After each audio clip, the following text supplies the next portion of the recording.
CPI Chettikulangara local സമ്മേളനത്തിനോടനുബന്ധിച്ച് പ്രതിനിധി സമ്മേളനം നടത്തി. CPI ആലപ്പുഴ ജില്ലാ എക്സിക്യൂട്ടീവ് അംഗം അഡ്വക്കേറ്റ് CA അരുൺകുമാർ ഉദ്ഘാടനം ചെയ്തു.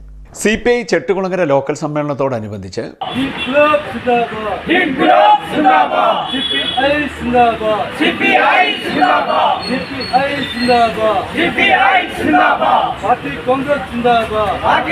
പ്രതിനിധി സമ്മേളനം നടന്നു. CPI ജില്ലാ എക്സിക്യൂട്ടീവ് അംഗം അഡ്വക്കേറ്റ് CA അരുൺകുമാർ ഉദ്ഘാടനം നിർവഹിച്ചു. ഈ നാട്ടിലെ പള്ളികൾ, ആരാധനാലയങ്ങൾ, വടക്കേ സംസ്ഥാനങ്ങൾ കലാപഭൂമികളായി മാറുകയാണ്.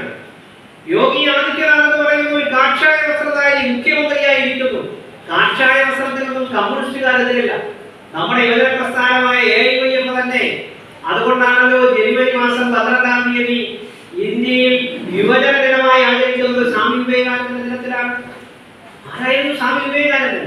കാഷായ വസ്ത്രം ധരിച്ചുകൊണ്ട് ഇന്ത്യയിലെ സന്യാസി ശ്രേഷ്ഠന്മാരുടെ ഏറ്റവും തലപ്പത്തെത്തിയ മനുഷ്യനായിരുന്നു.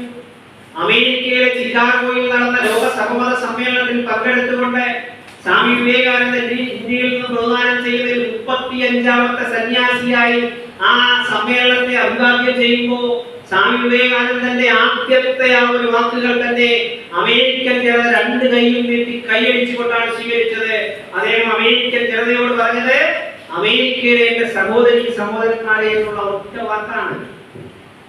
ലോകമെന്നും ചർച്ച ചെയ്യപ്പെടുന്നത് ഇന്ത്യയെ കുറിച്ച് പറയുന്നത് സ്വാമി വിവേകാനന്ദനിലൂടെയാണ്. ആ സ്വാമി വിവേകാനന്ദനെ അംഗീകരിക്കുന്നവരാണ് നമ്മൾ കമ്മ്യൂണിസ്റ്റുകാർ. എന്നാൽ അതേപോലെ ഒരു കാഷായ വസ്ത്രം ധരിച്ചുകൊണ്ട് ആ കാഷായ വസ്ത്രത്തിന്റെ മറവിൽ നരനായാട്ട് നടത്തുന്ന യോഗി ആദിത്യനാഥനെ എങ്ങനെയാണ് നമുക്ക് അംഗീകരിക്കാൻ വേണ്ടി കഴിയുന്നത്? പ്രിയപ്പെട്ടവരെ, ആ പാർട്ടി സമ്മേളനം ചരിത്രപരമായ സമ്മേളനമാക്കുവാൻ വേണ്ടിയിട്ട് കഴിയണം. ആ ചരിത്രപരമായ സമ്മേളനത്തിന്റെ സാക്ഷിയാകുവാൻ വേണ്ടിയിട്ട് നമുക്കെല്ലാവർക്കും തയ്യാറാകണം. മുതിർന്ന നേതാവ് PM രാധാകൃഷ്ണപിള്ള അധ്യക്ഷത വഹിച്ചു. ജില്ലാ എക്സിക്യൂട്ടീവ് അംഗം KG സന്തോഷ്, മണ്ഡലം സെക്രട്ടറി അഡ്വക്കേറ്റ് N ശ്രീകുമാർ, മണ്ഡലം അസിസ്റ്റന്റ് സെക്രട്ടറി ആദർശ് S, മണ്ഡലം സെക്രട്ടേറിയറ്റ് അംഗങ്ങളായ K സുകുമാരൻ, റഹീം കൊപ്പാറ, V പ്രശാന്തൻ, S സനൽകുമാർ, മഞ്ഞാടിത്തറ വിജയൻ, മണ്ഡലം കമ്മിറ്റി അംഗങ്ങളായ advocate MK Unnikrishnan, G Babu, സംഘാടക സമിതി ജനറൽ കൺവീനർ ജയകുമാർ നമ്പീടത്ത് എന്നിവർ സംസാരിച്ചു. Local committee secretary Pradeep Kuttappan പ്രവർത്തന റിപ്പോർട്ട് അവതരിപ്പിച്ചു. സ്വാഗത സംഘം ചെയർമാൻ വിജയൻ ദാമോദരൻ സ്വാഗതവും ലോക്കൽ കമ്മിറ്റി അംഗം രതീന്ദ്രകുമാർ കൃതജ്ഞതയും പറഞ്ഞു. പുതിയ ലോക്കൽ കമ്മിറ്റി സെക്രട്ടറിയായി പ്രദീപ് കുട്ടപ്പനെയും അസിസ്റ്റന്റ് സെക്രട്ടറിയായി രാകേഷിനെയും സമ്മേളനം തെരഞ്ഞെടുത്തു. CD news, Kayamkulam.